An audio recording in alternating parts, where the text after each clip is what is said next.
You also have a newer energy weapon. When I say newer, it's been around for a couple of decades, but it's probably getting more broad use in some of these special forces programs within covert military space program activity. But it's a directed energy weapon based on a ultraviolet frequency that shoots right through walls without leaving holes in it. So you could hit someone on the other side of a wall without puncturing a hole through drywall, wood, or brick. But the frequency is ultraviolet. It passes through the molecules in the solid object and hits the person on the other side with a damaging beam, which does internal damage to their internal organs, to their bloodstream, and can cause internal bleeding. Wow. Since it's UV and photonic, I would have to ask, could also be programmed to, have a disease or a virus or some sort of biological aspect to it? I think it's a new enough technology that we're still figuring out just what you can send along that delivery system frequency. So I've heard people talk things like giving people cancer or making them susceptible to organ failure, brain hemorrhages, a lot of things that can look like they're more natural causes instead of like someone's being attacked by an external weapon, because it damages the body internally in such a way that a medical exam would just make, you think someone had a sudden organ failure or a hemorrhage or something like that that caused the death of the person. This is going on, and I am getting health damage. A lot of us do. Vision destruction, basically bleeding in the brain, heart drying out from being cooked, all kinds of things that are very, very unique health problems that you would not or could not possibly get without being exposed to electromagnetic weapons continuously. You just wouldn't get these problems.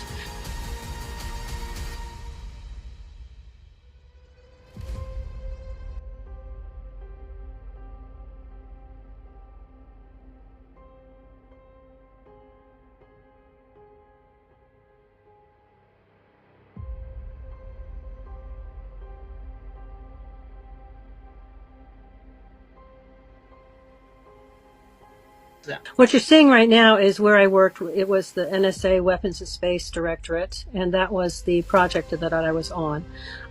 It was to detect jammers that the Russians were actually selling the Iraqis to make our weapons during our invasion go off course, and that could have killed a lot of people. So I spent about 6 months doing those reports, and only to be punished with people trying to kill me for actually trying to claim my own work. But the electromagnetic weapons, here I will tell you something that not a lot of people know.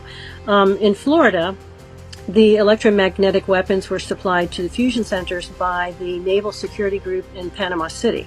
They are under the NSA/CSS.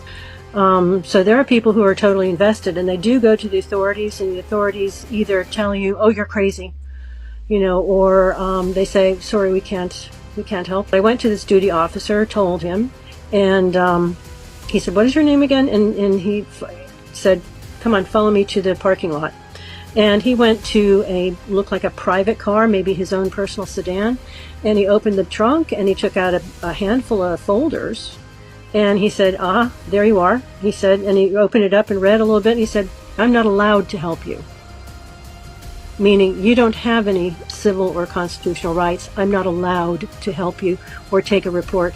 Sorry, bye. But that was their protocol.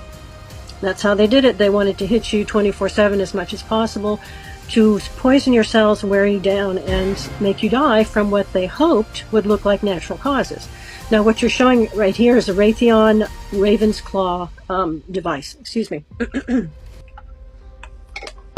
That can actually target by frequency any of the organs in your body.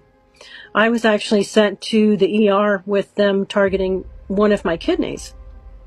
I originally thought that I had a kidney stone, but when I got there and waited for them to do the x-ray and get back to me, there was a doctor who came back and said, okay, here's your kidney stone. It should be out in the next week.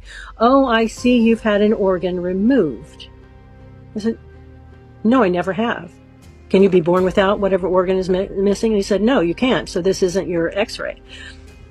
So I surmised from that what they were doing was they were putting nano into me as a painkiller because I had an IV.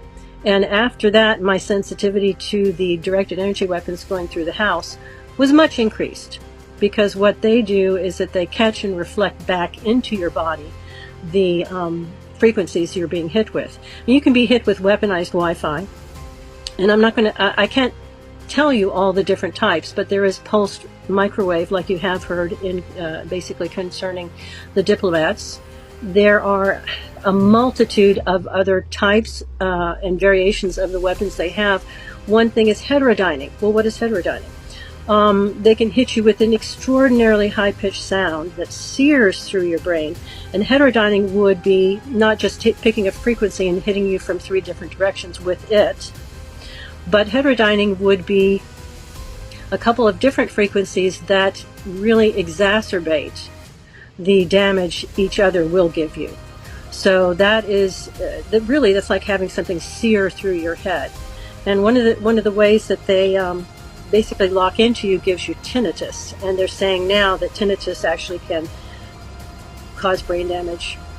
So they are all about the brain damage, all about destroying your life, destroying your mind, destroying your ability to testify against them. Which goes along with saying you're crazy, which is something the NSA likes to do a lot.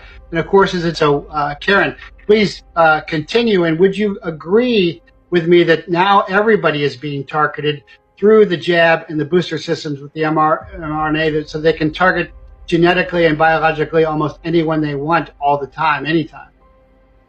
I absolutely agree. I mean, I speak mostly about the electromagnetic weapons because that's what I'm being hit with, but I have spoken to hundreds of people, if not thousands, but hundreds, who tell me that they also use DNA-specific poisons, gases. It sounds like it's a smorgasbord. Once you're on this list, then they're free to target you for experimentation, for non-consensual experimentation, because secretly what they've done by listing you as a terrorist is to secretly strip you of your constitutional, civil, and human rights. And if you remember, Bush said, we'll hunt you down and kill you wherever you are. We don't care, what country you're in. We reserve the right to just murder you. They have interpreted that as, hey, if we're calling them terrorists and stripping them of their rights, why kill them all at once? Why don't we just use them to experiment on and test our weapons on? I mean, after all, there is a new electromagnetic weapons war, weapons race. So why not just use it on these people who don't count? We've erased them. So we are human trafficked. They make money off of us. And I would say that not only do the contractors basically get in there and say, hey, could you just go ahead and declare like 20 people to be terrorists so we can experiment on them with this new device? But they also seem to be contracted by powerful, influential people who say, my cousin Fred, he's going to be a co-inheritor and I don't want him to live. So my rich uncle is going to die, and I don't want my cousin to have any of it. So why don't you put him as a terrorist and get rid of him? There's one woman that I met who was put on the list because she refused someone's sexual advance, and now she's on the list for life. So if people say, well, I didn't work for the government, I certainly didn't work for the intelligence community, I should be safe, it's not my problem. No, it is your problem. And it could be your mother's problem, your sister's problem, your son's problem, your grandchild's problem. So the fusion centers I've described as Trojan horses. They're supposed to be doing one thing when they are entirely doing another. They are attacking the people that they are supposed to be protecting. So the fusion centers need to be frozen, shut down, audited, and the people in the domestic terrorism unit especially need to be apprehended and questioned as terrorists. Mysterious attacks on the human brain have been plaguing U.S. diplomats and officials with increasing frequency, ranging from overseas diplomatic outposts to right here in the United States. Known in the media as Havana Syndrome, these attacks seem to be signaling a new form of warfare, one that is focused on enhancing, targeting, and weaponizing the human brain, neural warfare. You are tuned into Earth Unhacked, the frequency that the programs do not want you to know. The human brain is at the center of a biotechnological revolution currently underway. At the same time, great power competition has returned to the forefront of international relations, as China and Russia seek to contest America's global leadership. In an increasingly globalized and interconnected world, this contest is ultimately a battle of ideas and influence, with more value placed on information and non-lethal means to manipulate and control both adversaries and domestic populations alike. The battle for influence begins and ends in the human mind, where reality is perceived. The implications of these developments point to a new form and domain of warfare centering on the human brain. By highlighting recent attacks targeting on the brain and revealing research by the United States and its two main competitors, China and Russia, this thesis seeks to argue that near war is not just coming but rather is already here and likely to fundamentally alter conflict and warfare. You probably thought the statements you just heard were written by me. They were not. What you just heard since the start of this video was taken directly, word for word, out of a document published by the US Navy.